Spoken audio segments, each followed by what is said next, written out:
ಜೈ ಭೀಮ್ ನಮೋ ಬುದ್ಧ. ಈ ನನ್ನ ರೆಕಾರ್ಡಿಂಗ್ ವಿಡಿಯೋಕ್ಕೆ ನಿಮ್ಮೆಲ್ಲರಿಗೂ ಸ್ವಾಗತ. ಇವತ್ತು ನಾನು ಡಾಕ್ಟರ್ ಬಾಬಾ ಸಾಹೇಬ್ ಅಂಬೇಡ್ಕರ್ ಅವರು ಹಿಂದೂ ಧರ್ಮದ ಬಗ್ಗೆ ಅವರ ಅನಿಸಿಕೆಗಳನ್ನು ಬರೆದಿರುವಂಥ ಸ್ವಲ್ಪ ಅದು ಏನದ ನಿಮ್ಮೆಲ್ಲರಿಗೂ ಹೇಳಬೇಕಂತ ಬಂದೀನಿ. ಸ್ಟಾರ್ಟ್ ಮಾಡ್ತೀನಿ, ಕೇಳ್ರಿ. ಯಾವುದನ್ನು ಬ್ರಾಹ್ಮಣ ಈಶ್ವರಶಾಸ್ತ್ರ ಎಂದು ಕರೆಯಬಹುದು ಅಂತಹುದನ್ನು ಸೂಚಿಸುವ ನಂಬಿಕೆಗಳು, ವಿಚಾರಣೆಗಳು ಈ ಪುಸ್ತಕದಲ್ಲಿವೆ. ಇದು ಜನಸಾಮಾನ್ಯರ ಹಿಂದೂಗಳನ್ನು ಉದ್ದೇಶಿಸಿ ಬರೆದಿರುವ ತಮ್ಮನ್ನು ಬ್ರಾಹ್ಮಣರು ಎಂಥ ಕೆಸರಿನಲ್ಲಿ ತಂದು ನಿಲ್ಲಿಸಿದ್ದಾರೆಂದು ತಿಳಿಸುವ ಮೂಲಕ ಅವರನ್ನು ಎಚ್ಚರಿಸಬೇಕಾಗಿದೆ ಹಾಗೂ ಅವರನ್ನು ವೈಚಾರಿಕ ಚಿಂತನೆಯ ಹಾದಿಗೆ ಕರೆತಂದು ನಿಲ್ಲಿಸಬೇಕಾಗಿದೆ.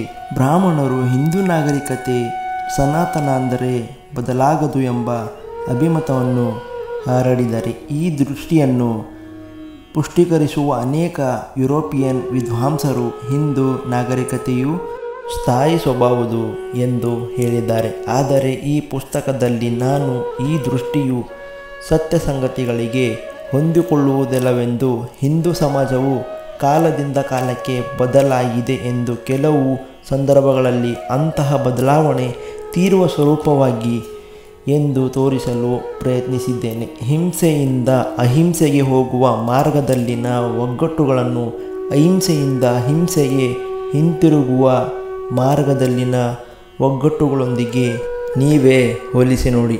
ಹಿಂದೂ ಧರ್ಮವು ಸನಾತನವಲ್ಲವೆಂಬುದು ಜನಸಾಮಾನ್ಯರು ಮನದಟ್ಟ ಮಾಡಿಕೊಳ್ಳಬೇಕೆಂದು ನನ್ನ ಇಚ್ಛೆ. ಬ್ರಾಹ್ಮಣರು ಎಷ್ಟನ್ನು ಬದಲಾಯಿಸಿದರೆ, ಎಷ್ಟನ್ನು ತುಂಡರಿಸಿದರೆ ಎಂಬುದನ್ನು ಮುಂದೆ ಗಮನಿಸಲಾಗುವುದು.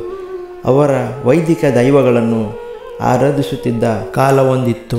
ಆಮೇಲೆ ಅವರು ತಮ್ಮ ವೈದಿಕ ದೈವಗಳನ್ನು ತ್ಯಜಿಸಿ ಅವೈದಿಕ ದೈವಗಳ ಆರಾಧನೆಯನ್ನು ಪ್ರಾರಂಭಿಸಿದ ಕಾಲ ಬಂತು. ಇಂದ್ರ, ವರುಣ ಎಲ್ಲಿ ಹೋದರು?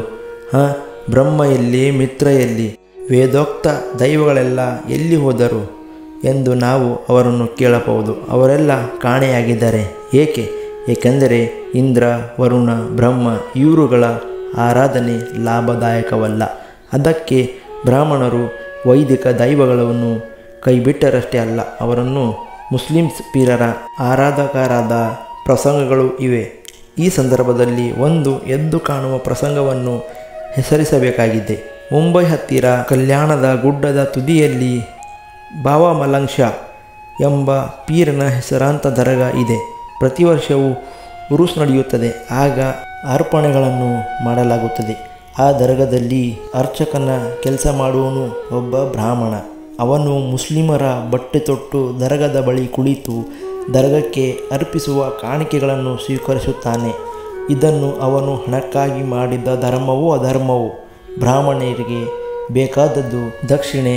ವಾಸ್ತವವಾಗಿ ಬ್ರಾಹ್ಮಣರು ಧರ್ಮವನ್ನು ಒಂದು ರೀತಿಯ ಕಸುಬು ಮತ್ತು ವ್ಯಾಪಾರವನ್ನಾಗಿ ಮಾಡಿದ್ದಾರೆ. ನೆಬೂಕದ್ನೆಚ್ಚರ್ ಯಹೂದಿಗಳನ್ನು ಜಯಿಸಿ ಅವರನ್ನು ತನ್ನ ಮತಕ್ಕೆ ಪರಿವರ್ತಿಸಿಕೊಳ್ಳಲು ಪ್ರಯತ್ನಿಸಿದಾಗ ಯಹೂದಿಗಳು ತಮ್ಮ ದೈವಗಳಲ್ಲಿ ತೋರಿಸಿದ್ದ ನಿಷ್ಠೆಯನ್ನು ಬ್ರಾಹ್ಮಣರ ಈ ಅನಿಷ್ಠತೆಯೊಂದಿಗೆ ಹೋಲಿಸಿ ಮಹಾರಾಜರು ನೆಬೂಕದ್ನೆಚ್ಚರ್ ಒಂದು ಚಿನ್ನದ ಪ್ರತಿಮೆ ಮಾಡಿಸಿದ.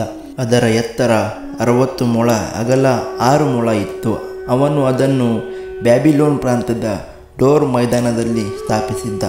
ತಾನು ಸ್ಥಾಪಿಸಿದ್ದ ಈ ಪ್ರತಿಮೆಯ ಆರಾಧನೆಗೆ ಬರಬೇಕೆಂದು ನೆಬೂಕದ್ನೆಚ್ಚರ್ ಮಹಾರಾಜನು ಯುವರಾಜರಿಗೂ, ರಾಜ್ಯಪಾಲರಿಗೂ, ಸೇನಾಧಿಕಾರಿಗಳಿಗೂ, ನ್ಯಾಯಾಧೀಶರಿಗಳಿಗೂ, ಕೋಶಾಧಿಕಾರಿಗಳಿಗೂ, ಮಂತ್ರಿಗಳಿಗೂ, ನಾಡಗೌಡರಿಗೂ ಮತ್ತು ಎಲ್ಲ ಪ್ರಾಂತಾಧಿಕಾರಿಗಳನ್ನು ತನ್ನ ಹುಕುಂ ಕಳಿಸಿದನು. ಆಗ ನೆಬೂಕದ್ನೆಚ್ಚರ್ ಸ್ಥಾಪಿಸಿದ್ದ ಪ್ರತಿಮೆಯ ಆರಾಧನೆಗೆ ರಾಜಕುಮಾರರು, ರಾಜ್ಯಪಾಲರು, ಸೈನ್ಯಾಧಿಕಾರಿಗಳು, ನ್ಯಾಯಾಧೀಶರು, ಕೋಶಾಧಿಕಾರಿಗಳು, ಮಂತ್ರಿಗಳು, ನಾಡಗೌಡರು ಮತ್ತು ಎಲ್ಲ ಪ್ರಾಂತಾಧಿಕಾರಿಗಳು ಒಟ್ಟಿಗೆ ಸೇರಿದರು ಮತ್ತು ನೆಬೂಕದ್ನೆಚ್ಚರ್ ಸ್ಥಾಪಿಸಿದ್ದ ಪ್ರತಿಮೆಯ ಎದುರಿಗೆ ನಿಂತರು.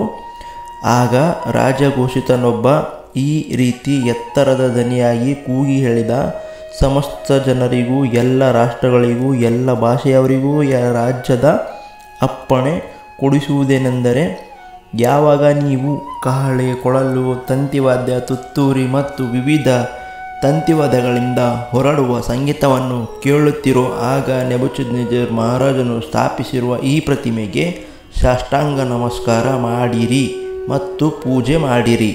ಯಾರು ಆ ರೀತಿ ಸಾಷ್ಟಾಂಗ ನಮಸ್ಕಾರ ಮಾಡೋದಿಲ್ವೋ ಮತ್ತು ಪೂಜೆ ಮಾಡೋದಿಲ್ವೋ ಅವರನ್ನು ಆ ಸಮಯದಲ್ಲಿಯೇ ಉರಿಯುತ್ತಿರುವ ಕುಲುಮೆಯ ಮಧ್ಯಕ್ಕೆ ಎಸೆಯಲಾಗುವುದು. ಆದ್ದರಿಂದ ಕಹಳೆ, ಕೊಳಲು, ತುತ್ತೂರಿ ಮತ್ತು ವಿವಿಧ ರೀತಿ ತಂತಿವಾದ್ಯಗಳಿಂದ ಹೊರಡುವ ಸಂಗೀತವನ್ನು ಪ್ರಾರಂಭವಾದ ಕೂಡಲೇ ಎಲ್ಲ ಜನರು, ಎಲ್ಲ ರಾಷ್ಟ್ರದವರು, ಎಲ್ಲ ಭಾಷೆಯವರು ನೆಬೂಕದ್ನೆಚ್ಚರ್ ಸ್ಥಾಪಿಸಿದ ಚಿನ್ನದ ಪ್ರತಿಮೆಗೆ ಅಡ್ಬಿದ್ದು ಪೂಜೆ ಸಲ್ಲಿಸಿದ್ದರು. ಆಗ ಕೆಲವು ಬೋಲ್ಡಿಯನ್ನರು ಹತ್ತಿರ ಬಂದು ಯಹೂದಿಗಳ ಬಗ್ಗೆ ದೂರಿದರು. ಅವರು ನೆಬೂಕದ್ನೆಚ್ಚರ್ ಮಹಾರಾಜರಿಗೆ ಹೀಗೆ ಹೇಳಿದರು: ಮಹಾರಾಜರು ಚಿರಯುವಾಗಲಿ.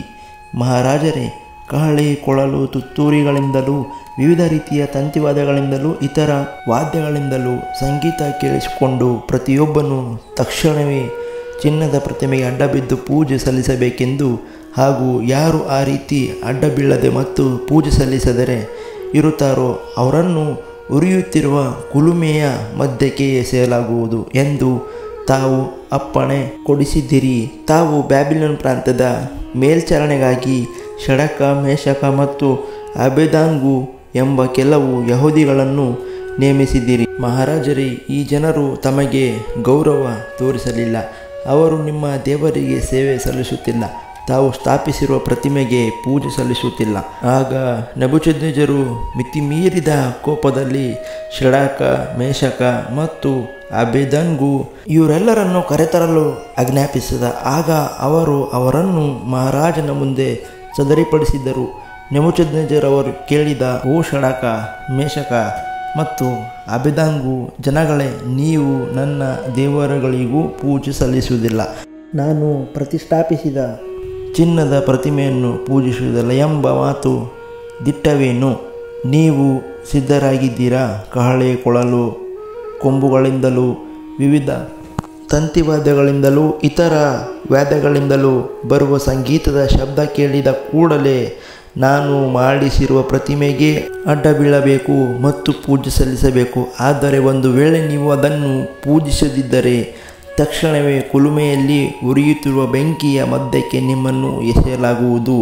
ಆಗ ನನ್ನ ಕೈಯಿಂದ ನಿಮ್ಮನ್ನು ಯಾವ ದೇವರು ರಕ್ಷಿಸುತ್ತಾನೆ? ಶಡ್ರಕ್, ಮೇಷಕ್ ಮತ್ತು ಅಬೇದ್ನೆಗೋ ಇದಕ್ಕೆ ಉತ್ತರವಾಗಿ ಹೀಗೆ ಹೇಳಿದರು: ಓ ನೆಬೂಕದ್ನೆಚ್ಚರ್ ಮಹಾರಾಜನೇ, ಈ ವಿಷಯದಲ್ಲಿ ನಿನಗೆ ಉತ್ತರ ಹೇಳುವಷ್ಟು ನಮ್ಮಲ್ಲಿ ಜಾಣತನವಿಲ್ಲ. ಎಲೇ ರಾಜನೇ, ನೀನು ಹೇಳಿದಂತೆಯೇ ಆಗುವುದಾದರೆ ನಮ್ಮಿಂದ ಸೇವೆ ಪಡೆಯುತ್ತಿರುವ ನಮ್ಮ ದೇವರು ಉರಿಯುತ್ತಿರುವ ಕುಲುಮೆಯ ಬೆಂಕಿಯಿಂದ ನಮ್ಮನ್ನು ರಕ್ಷಿಸುತ್ತಾನೆ, ಹಾಗೂ ನಿನ್ನ ಕೈಯಿಂದಲೂ ನಮ್ಮನ್ನು ರಕ್ಷಿಸುತ್ತಾನೆ. ಆದರೆ ಒಂದು ವೇಳೆ ನಿನ್ನಂತೆ ಆಗಿದ್ದರೆ, ಎಲೇ ರಾಜನೇ, ನಾವು ನಿನ್ನ ದೇವರುಗಳಿಗೆ ಸೇವೆ ಸಲ್ಲಿಸುವುದೂ ಇಲ್ಲ, ನೀನು ಪ್ರತಿಷ್ಠಾಪಿಸಿರುವ ಚಿನ್ನದ ಪ್ರತಿಮೆಯನ್ನು ಪೂಜಿಸುವುದಿಲ್ಲ. ಆಗ ನೆಬೂಕದ್ನೆಚ್ಚರನಿಗೆ ವಿಪರೀತ ಕೋಪ ಬಂದು ಶಡ್ರಕ್, ಮೇಷಕ್ ಮತ್ತು ಅಬೇದ್ನೆಗೋ ಇವರ ವಿರುದ್ಧವಾಗಿ ಒಂದು ಧೋರಣೆ ಹೇಳಿದನು. ಆದುದರಿಂದ ಕುಲುಮೆಯ ಸಾಧಾರಣ ಉಷ್ಣಕ್ಕಿಂತ 7 ಪಟ್ಟು ಉಷ್ಣ ಬರುವಂತೆ ಬೆಂಕಿಯನ್ನುಂಟು ಮಾಡಲು ಆಜ್ಞಾಪಿಸಿದನು. ಅದರಂತೆ ಆ ಜನರನ್ನು ಅವರವರ ಕೊಟ್ಟ ಟೋಪಿ ಮತ್ತು ಇತರ ಉಡುಪುಗಳನ್ನು ಸಮೇತ ಕಟ್ಟಿ ಉರಿಯುತ್ತಿರುವ ಕುಲುಮೆಯ ಬೆಂಕಿಯಲ್ಲಿ ಮಧ್ಯಕ್ಕೆ ಎಸೆಯಲಾಯಿತು. ಹೀಗಾಗಿ ಮಹಾರಾಜನ ಆಜ್ಞೆಯಂತೆ ಮತ್ತು ಕುಲುಮೆಯ ಉಷ್ಣವನ್ನು ಅತಿವಾದುದರಿಂದ ಶಡ್ರಕ್, ಮೇಷಕ್ ಮತ್ತು ಅಬೇದ್ನೆಗೋ ಉರಿಯುತ್ತಿರುವ ಕುಲುಮೆಯ ಬೆಂಕಿಯ ಮಧ್ಯಕ್ಕೆ ಬಿದ್ದರು. ಭಾರತದ ಬ್ರಾಹ್ಮಣರು ಮತ್ತು ದೈವಗಳಿಗೂ ತಮ್ಮ ಧರ್ಮಕ್ಕೂ ಇಂತಹ ಅಚಲವಾದ ನಿಷ್ಠೆಯನ್ನು, ಭಕ್ತಿಯನ್ನು ತೋರಿಸಬಲ್ಲರೆ? ಬಕ್ಕಲ್ ತನ್ನ ಹಿಸ್ಟರಿ ಆಫ್ ಸಿವಿಲೈಸೇಷನಲ್ಲಿ ಹೀಗೆ ಎನ್ನುತ್ತಾರೆ: ಸಂದೇಶ ಹರಡುವವರೆಗೂ ಪ್ರಗತಿ ಅಸಾಧ್ಯ ಎಂಬ ಮಾತು ಸಿದ್ಧ ಸತ್ಯ. ಏಕೆಂದರೆ ನಾವು ಈಗಾಗಲೇ ಸ್ಪಷ್ಟವಾಗಿ ನೋಡಿರುವಂತಹ ನಾಗರಿಕತೆಯ ಪ್ರಗತಿಯು ಮುಖ್ಯವಾಗಿ ಮಾನವ ಬುದ್ಧಿಯು ತಾನು ಗಳಿಸಿಕೊಂಡಿರುವುದನ್ನು, ಹಾಗೆ ಗಳಿಸಿಕೊಂಡಿದ್ದನ್ನು ಹೀಗೆ ಇತರರಿಗೆ ಎಷ್ಟರ ಮಟ್ಟಿಗೆ ಹಂಚಲಾಯಿತು ಎಂಬುದನ್ನು ಅವಲಂಬಿಸುತ್ತದೆ.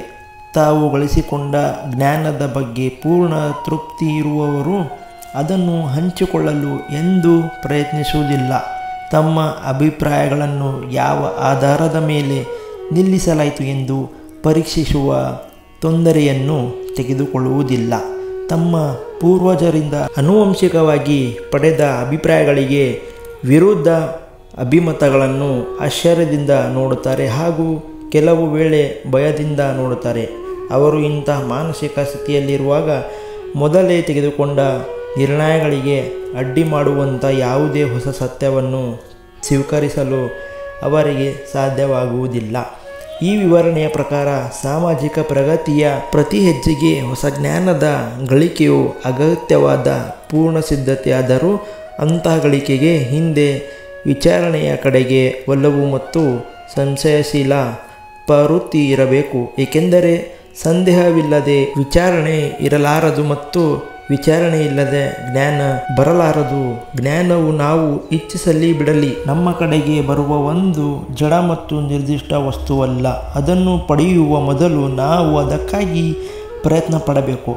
ಅದು ಒಂದು ಮಹಾನ್ ಪ್ರಯತ್ನದ ಫಲ. ಆದ್ದರಿಂದ ಮನುಷ್ಯರು ತಮ್ಮ ಯತ್ನವನ್ನು ವಹಿಸುತ್ತಾರೆ ಮತ್ತು ಯಾವ ವಿಷಯಗಳ ಬಗೆಗೆ ಅವರಿಗೆ ಈಗಾಗಲೇ ಪೂರ್ಣ ತೃಪ್ತಿ ಇದೆಯೋ ಆ ವಿಷಯಗಳನ್ನು ತಿಳಿದುಕೊಳ್ಳಲು ಅವರು ತ್ಯಾಗ ಮಾಡುತ್ತಾರೆ ಎಂದು ಊಹಿಸುವುದು ಅಸಂಗತವೇ ಸರಿ. ತಾವಿರುವ ಕತ್ತಲೆಯನ್ನು ಅರಿಯದವರು ಬೆಳಕಿಗಾಗಿ ಎಂದು ಹುಡುಕುವುದಿಲ್ಲ. ನಾವು ಯಾವುದೇ ವಿಷಯದಲ್ಲಿ ಖಚಿತತೆಯನ್ನು ಮುಟ್ಟಿದರೆ ಆ ವಿಷಯವಾಗಿ ಮುಂದೆ ನಾವು ಈ ವಿಚಾರಣೆ ಮಾಡುವುದೇ ಇಲ್ಲ. ಏಕೆಂದರೆ ವಿಚಾರಣೆಯು ನಿಷ್ಠಾಯೋಜಕವಾಗಬಹುದು ಅಥವಾ ಪ್ರಯಂಸ ಭಯಾನಕವಾಗಬಹುದು. ಸಂದೇಹ ಮೂಗು ತೋರಿಸಿದ ನಂತರವೇ ಸಂಶೋಧನೆ ಪ್ರಾರಂಭವಾಗಬಲ್ಲದು. ಆದ್ದರಿಂದ ಸಂದೇಹಿಸುವ ಈ ಕ್ರಿಯೆಯು ಎಲ್ಲ ಪ್ರಗತಿಯ ಬೇರು ಅಥವಾ ಎಲ್ಲ ಸಂದರ್ಭಗಳಿಗೂ ಅಗತ್ಯವಾದ ಒಂದು ಪೂರ್ವನಿಯಾಮಕ. ಆದರೆ ಬ್ರಾಹ್ಮಣರು ಸಂದೇಹಕ್ಕೆ ಅವಕಾಶವಿಲ್ಲದಂತೆ ಮಾಡಿದ್ದಾರೆ, ಏಕೆಂದರೆ ಅವರು ಜನಸಾಮಾನ್ಯರಲ್ಲಿ ಕುಯುಕ್ತಿಪೂರ್ವಕವಾಗಿ ಒಂದು ಕುರುಡು ನಂಬಿಕೆಯನ್ನು, ಅಂದರೆ ವೇದಗಳಲ್ಲಿ ತಪ್ಪೇ ಇಲ್ಲ ಎಂಬ ನಂಬಿಕೆಯನ್ನು ಹರಡಿದ್ದಾರೆ. ಹಿಂದೂಗಳು ಬುದ್ಧಿ ಬೆಳೆಯದೆ ಹಾಗೆ ನಿಂತಿದ್ದಾರೆ ಮತ್ತು ಹಿಂದೂ ನಾಗರಿಕತೆ ಮತ್ತು ಸಂಸ್ಕೃತಿ ನಿಂತ ಹಾಗೂ ಕೊಳೆತ ನೀರಾಗಿದ್ದಾರೆ. ಅದಕ್ಕೆ ಕಾರಣವಾದ ಈ ಕುರುಡು ನಂಬಿಕೆಯನ್ನು ಬುಡ ಮತ್ತು ಬೇರು ಸಮೇತ ನಾಶ ಮಾಡಬೇಕೆಂದು ಭಾರತದ ಪ್ರಗತಿಯಾಗಬೇಕಾದರೆ ಹಾಗೆ ಮಾತಾಡಲೇಬೇಕು. ವೇದಗಳು ಯೋಗ್ಯತೆ ಇಲ್ಲದ ಪುಸ್ತಕಗಳು. ಅವುಗಳನ್ನು ದೋಷರಹಿತವೆಂದಾಗಲಿ ಪವಿತ್ರವೆಂದಾಗಲಿ ಕರೆಯಲು ಕಾರಣವೇ ಇಲ್ಲ. ಬ್ರಾಹ್ಮಣರು ಅವುಗಳಿಗೆ ಪವಿತ್ರತೆಯನ್ನು ದೋಷರಹಿತವನ್ನು ಆರೋಪಿಸಲು ಒಂದೇ ಕಾರಣವಿದೆ. ಅದೆಂದರೆ ಅವರು ಆಮೇಲೆ ಪುರುಷ ಸೂಕ್ತವನ್ನು ವೇದಗಳಲ್ಲಿ ಸೇರಿಸಿದ ಕಾರಣ. ವೇದಗಳು ಅವರನ್ನು ಭೂಮಿಯ ಮೇಲಿನ ಪ್ರಭುಗಳನ್ನಾಗಿ ಮಾಡಿವೆ. ಈ ಯೋಗ್ಯತೆಯಿಲ್ಲದ ಪುಸ್ತಕಗಳಲ್ಲಿ ವೈರಿಗಳನ್ನು ನಾಶ ಮಾಡಬೇಕೆಂದು, ಅವರ ಸ್ವತ್ವವನ್ನು ದೋಚಬೇಕೆಂದು, ಅದನ್ನು ತಮ್ಮ ಸಹಚರರಿಗೆ ಹಂಚಬೇಕೆಂದು ಬಣಗು ಧರ್ಮದ ದೈವಗಳನ್ನು ಕೇಳುವ ಪ್ರಾರ್ಥನೆಗಳಿದ್ದರೂ ಅವುಗಳನ್ನು ಪವಿತ್ರ ಮತ್ತು ದೋಷರಹಿತವೆಂದಬೇಕೆ ಕರೆದಿರ ಎಂದು ಕೇಳಲು ಯಾರಿಗೂ ಧೈರ್ಯ ಇಲ್ಲ. ಆದರೆ ಬ್ರಾಹ್ಮಣರು ಬಿತ್ತಿದ ಈ ಮೂರ್ಖ ವಿಚಾರಗಳು ಹಿಂದೂ ಬುದ್ಧಿಯು ಬಿಡಿಸಿಕೊಳ್ಳಬೇಕಾದ ಕಾಲ ಬಂದಿದೆ. ಈ ಹಿಡಿತದಿಂದ ಪಾರಾಗದೆ ಭಾರತಕ್ಕೆ ಭವಿಷ್ಯವಿಲ್ಲ. ನಾನು ಈ ಕೆಲಸವನ್ನು ಕೈಗೆ ತೆಗೆದುಕೊಂಡಿದ್ದೇನೆ, ಅದು ಅಪಾಯವನ್ನು ಒಳಗೊಂಡಿದೆ ಎಂದು ಚೆನ್ನಾಗಿ ಗೊತ್ತಿದ್ದರೂ ನಾನು ಪರಿಣಾಮಗಳಿಗೆ ಹೆದರುವನಲ್ಲ. ನಾನು ಜನರ ಬುದ್ಧಿಯನ್ನು ಅಲುಗಾಡಿಸುವಲ್ಲಿ ಜಯಶೀಲನಾದರೆ ನನಗೆ ಸಂತೋಷವಾಗುತ್ತದೆ. ಇದೆಲ್ಲ ನಮ್ಮ ಡಾಕ್ಟರ್ ಬಾಬಾ ಸಾಹೇಬ್ ಅಂಬೇಡ್ಕರ್ ಅವರು ತಮ್ಮ ಪುಸ್ತಕದಲ್ಲಿ ಬರೆದಿರುವಂಥ ಅನಿಸಿಕೆಗಳನ್ನು ನಿಮ್ಮ ಜೊತೆ ಹಂಚ್ಕೋಬೇಕಂತ ನನಗೆ ಅನ್ನಿಸ್ತು. ಅದ್ರ ಸಲುವಾಗಿ ಈ ಒಂದು ವಿಡಿಯೋ ಮಾಡೀನಿ. ಆಮೇಲೆ ಇನ್ನೊಂದು ಏನಪ್ಪ ಅಂದ್ರೆ, ಈ ಪುಸ್ತಕದಾಗ ಏನು ಬಾಬಾ ಸಾಹೇಬ್ ಬರೆದಾರಲ್ಲ, ಜೋಡಿ ಪದಗಳು ಮತ್ತು ಎರಡು ಪದವು ಜಾಸ್ತಿ ನನಗೆ ಓದ್ಬೇಕಂದ್ರೆ ಸ್ವಲ್ಪ ಪ್ರೊನೌನ್ಸ್ ಮಾಡೋಕ್ಕೆ ಕಷ್ಟ ಆಗ್ಲತ್ತಿತ್ತು. ಅದ್ರ ಸಲುವಾಗಿ ಕ್ಷಮೆ ಕೇಳ್ತೀನಿ ನಿಮ್ಮೆಲ್ಲರಿಗೂ. ನೆಕ್ಸ್ಟ್ ಟೈಮ್ ನಾನು ಇಂಥ ದೊಡ್ಡ ದೊಡ್ಡ ಬುಕ್ಗಳು ಓದಿ ನಾನು ಓದೋಂಥ ರೀತಿಯೂ ಚೇಂಜ್ ಮಾಡ್ಕೋತೀನಿ ಅಂತ ಹೇಳ್ಕೊತೀನಿ. ಸೊ ಇದೇ ಥರ ನನ್ನ ಹತ್ರ ಡಾಕ್ಟರ್ ಬಾಬಾ ಸಾಹೇಬ್ ಅಂಬೇಡ್ಕರ್ ಅವ್ರದ್ದು ಬುಕ್ಗಳು ಭಾಳ ಅದಾವ. ಅದನ್ನೆಲ್ಲ ಓದಿ ನಿಮ್ಮೆಲ್ಲರಿಗೂ ತಲುಪುವಂಥ ಕೆಲಸ ಮಾಡ್ತೀನಿ ಅಂತ ಹೇಳಕ್ಕೆ ಇಷ್ಟಪಡ್ತೀನಿ. ಮತ್ತು ನಿಮಗೆ ಯಾವ ಥರ ಪುಸ್ತಕದ ಬಗ್ಗೆ ಹೇಳಬೇಕು ಅದನ್ನು ಕಮೆಂಟ್ ಮಾಡಿ ಹೇಳ್ರಿ. ಹಾಗೆ ನಿಮ್ಮ ಸಪೋರ್ಟ್ನು ನನಗೆ ಇರಬೇಕ್ರಿ. ಅದ್ರ ಸಲುವಾಗಿ ಈ ವಿಡಿಯೋಗಳು ಮಾಡ್ಲತ್ತೀನಿ. ಸೊ ನೆಕ್ಸ್ಟ್ ವಿಡಿಯೋದಾಗ ಸಿಗ್ತೀನಿ. ಅಲ್ಲಿವರೆಗೂ ಜೈ ಭೀಮ್, ನಮೋ ಬುದ್ಧ.